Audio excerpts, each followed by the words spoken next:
Okay, so today I am throwing my hat in the ring regarding anti-intellectualism in the book community, in BookTok, in everything, right? Um, I have a few thoughts. I've watched a lot of videos on the topic, and I do like this. I do like that people are talking about it, and I think it's something that we definitely need to talk about. But one thing I haven't been seeing people really touch upon is the fact that we are ratchet people. We are ratchet people. Like and subscribe. um, don't forget to like and subscribe. We are ratchet people. We are trashy, and I think in general, even outside of just books, I think one of the things that is the issue is that overall we like whatever gets our small head downstairs in a frenzy, and that's number one on the list. And to hell with everything else. I think it really is. You know what it is? It's because it's hilarious that BookTok has sort of like exposed the sort of weirder sexual natures of women in particular for all the world to see. Like we have like there's multiple videos and there's multiple articles and multiple discussions about porn addiction, particularly with men, and the reason why that is and how these companies profit. And then you got like the exploitation side from the performers end and things of that nature, right? And then you even got this sort of weird now post porn career industry that the likes of like Mia Khalifa and Lana Rhodes and those girls, where they sort of like really reveal all about the industry and whatnot. Some people say they're victims, a lot of people don't say they're victims, and then you got the likes of Bonnie and everyone, the sort of demons now that are all the rage, right? Pulling very weird stunts, kind of really getting very as close to the legal age as possible. And I won't be surprised if they've actually ended up having sex with a few minors. Because once you start towing that, it's kind of like how it is at the club. There are people in the club that will get in that will be minors, and you've just got to protect yourself. But that's that. Just know that because of God knows what, sexuality is fully on point. It's fully, well, not on point, but it's fully revealed. It's fully explored. It's fully talked about, right? But in terms of books, I really appreciate people's, the content creators who've been really calling out the smart, everything smart. And especially, what I've also seen is, again, back to the sort of like the underage thing, is some mainly women kind of going into some minors TikTok account and really getting a bit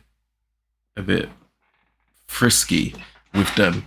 And once, I don't know why they do that. To be honest, it's demonic, as I say. But I guess that is part of the anti-intellectual conversation. It's the intersect of like pedophiles and a lot of weird people, and it's demonic. It's wild. It's crazy. But back to more sort of PG uh, themes about it.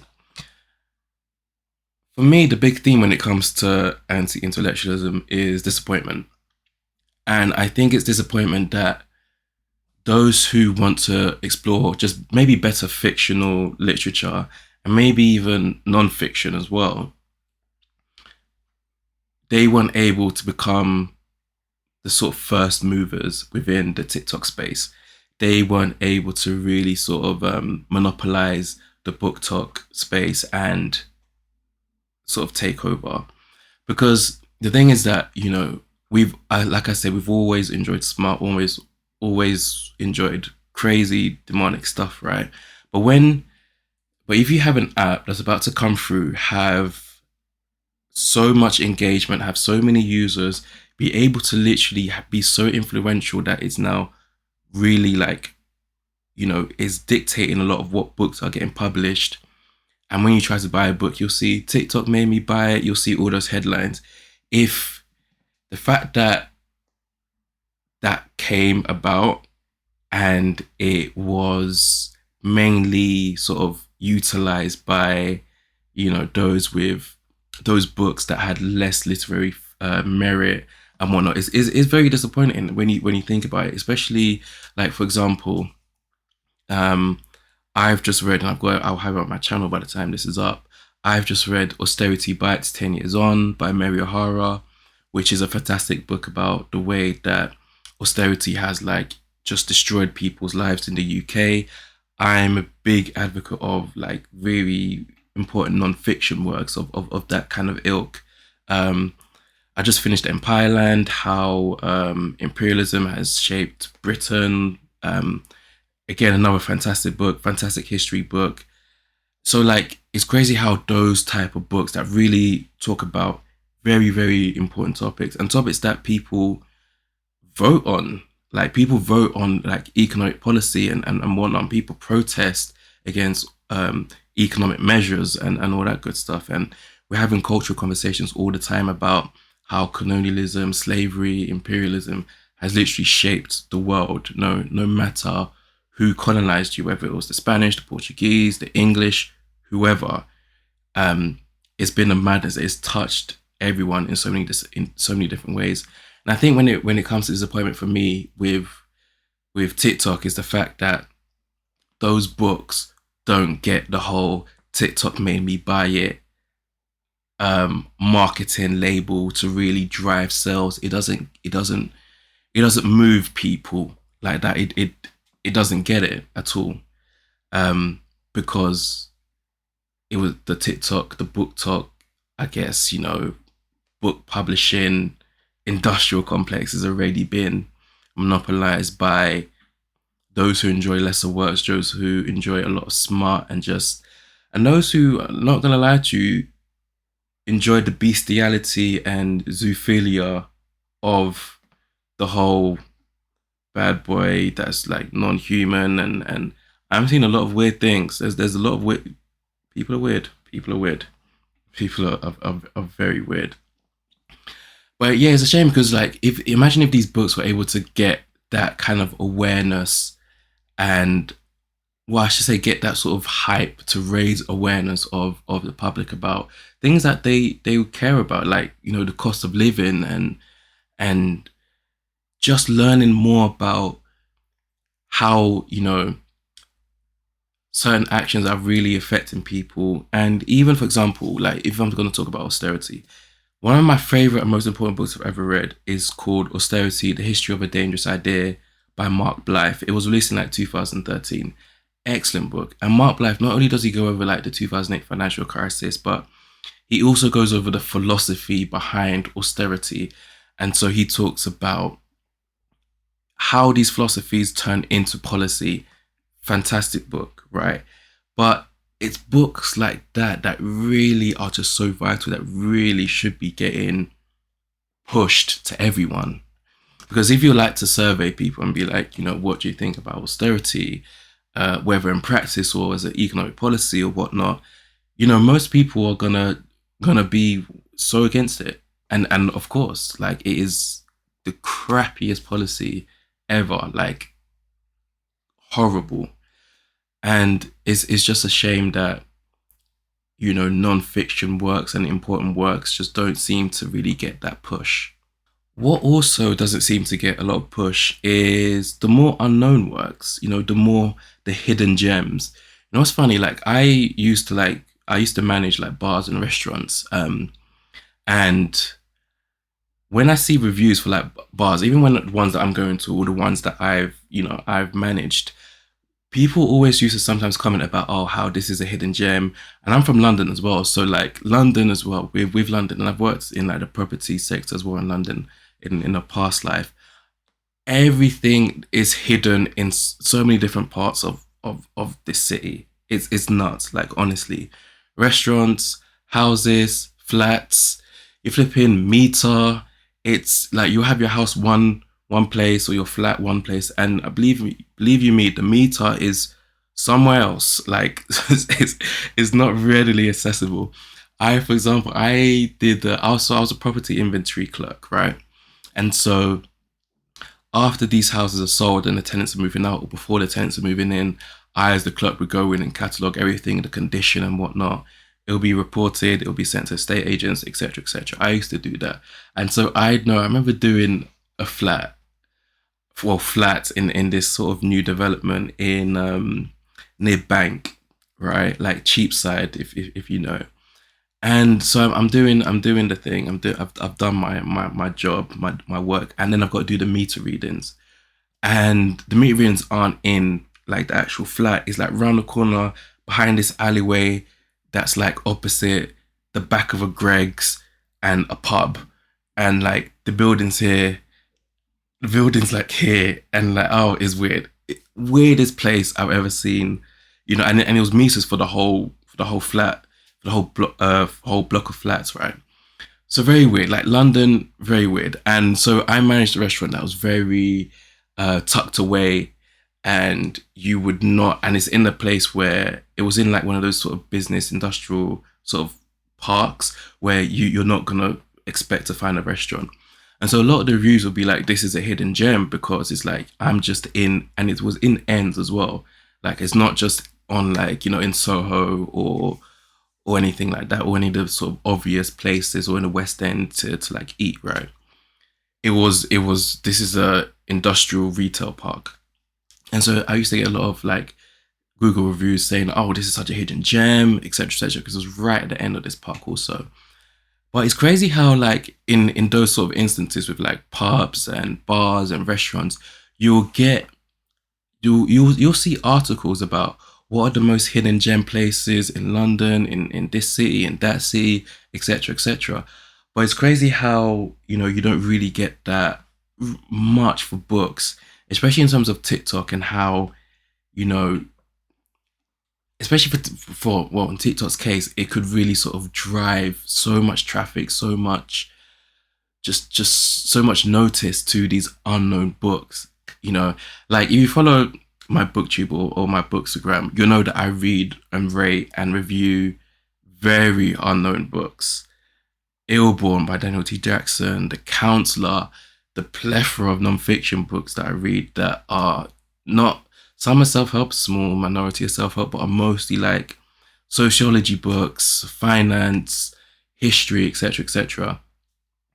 But they're not popular, right? They're so unknown, and I just wish that, not just regarding, I just wish that they got more hype and they got the love that they deserve.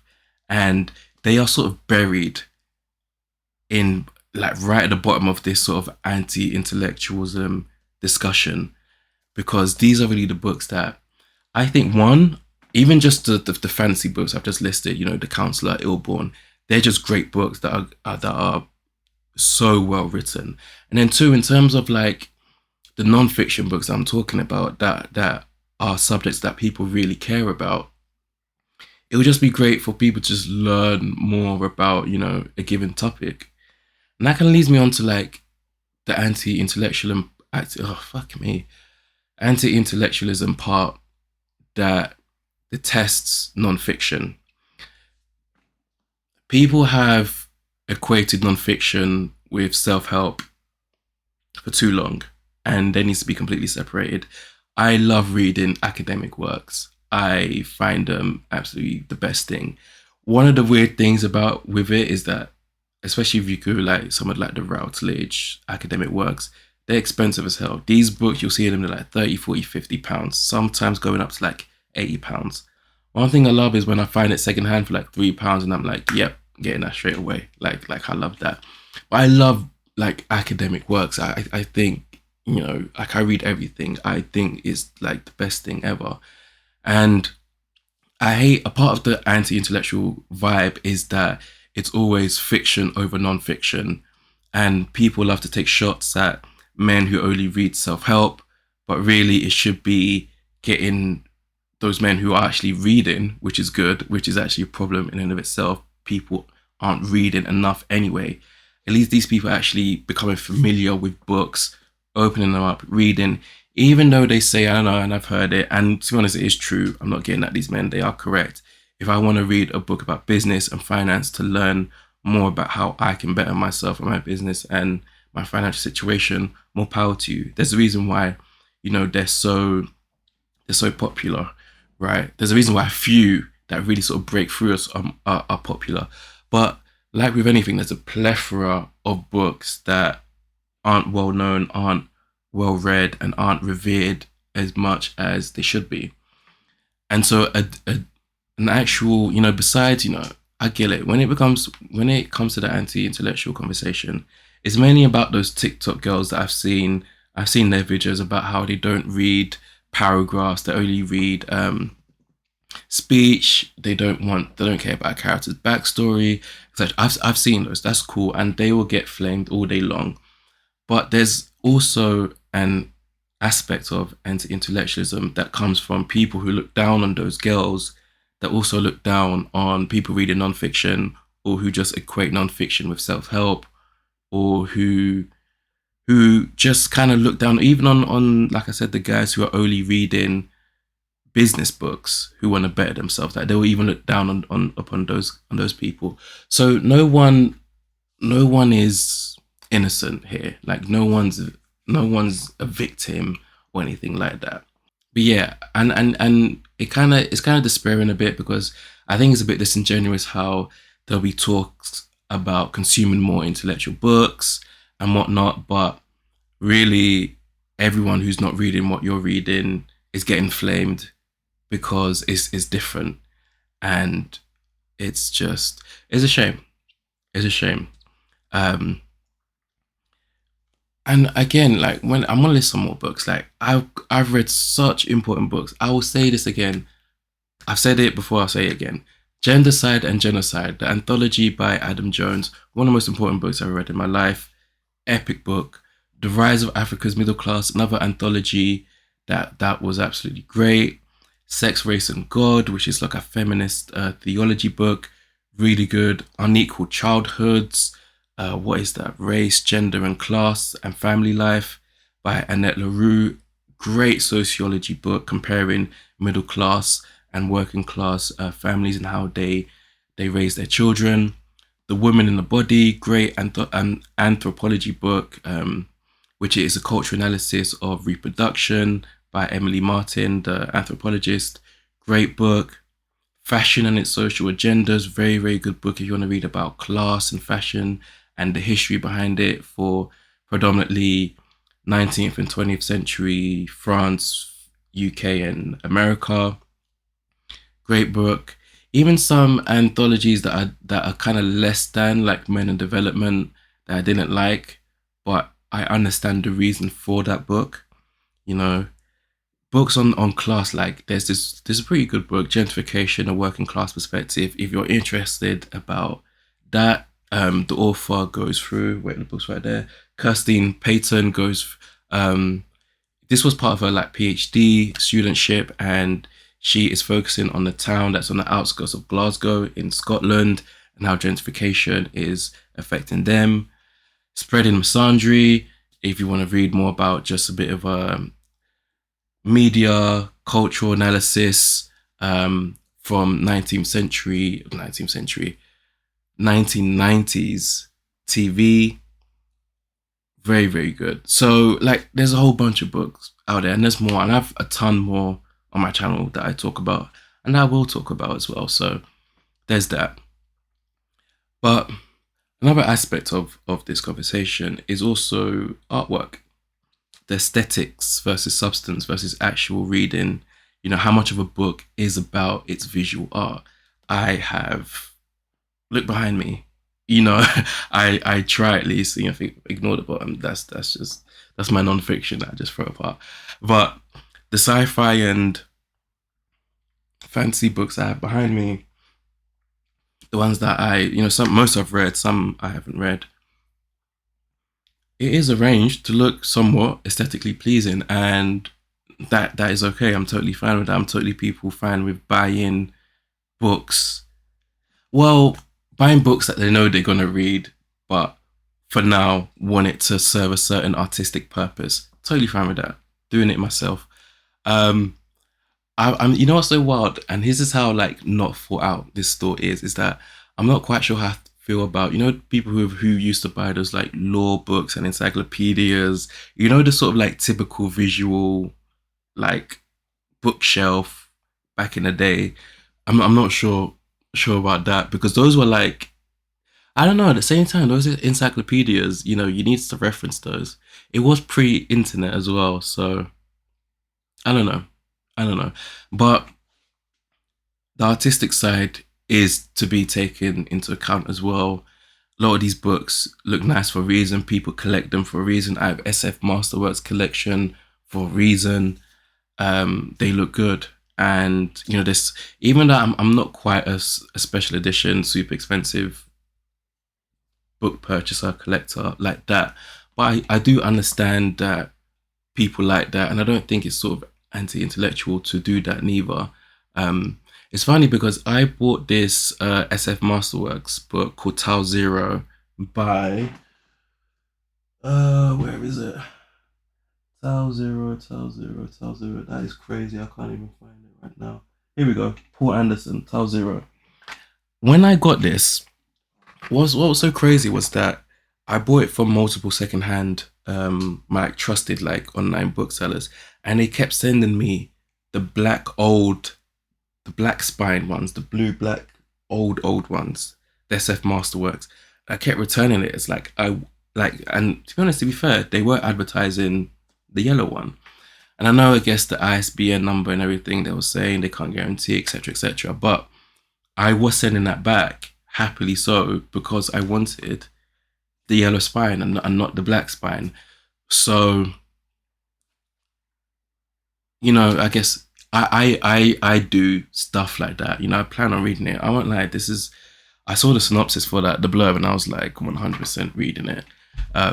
So I can't wait to get to that. But like, maybe people judge that I might do that, or I might present certain things in a certain way.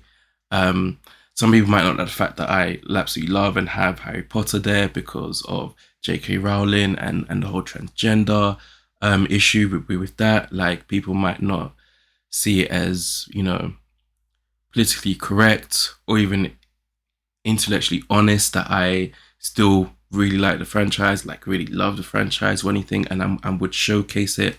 There's all sorts when it comes to art and intellectualism that's to be explored. So there's that. But in terms of authors and trends, we're all following trends. We're all, at some point, we've all followed a trend. We know what it's like. And it's a shame that sometimes authors aren't able to really get the push that they deserve because they're not following trends about a certain thing. And it is kind of sad in a way. And I'm thinking more about what I hear about romanticy and how that's going. But at the same time, trends aren't always bad. If you remember the time around of lockdown and George Floyd's murder, there was a lot of books published about race.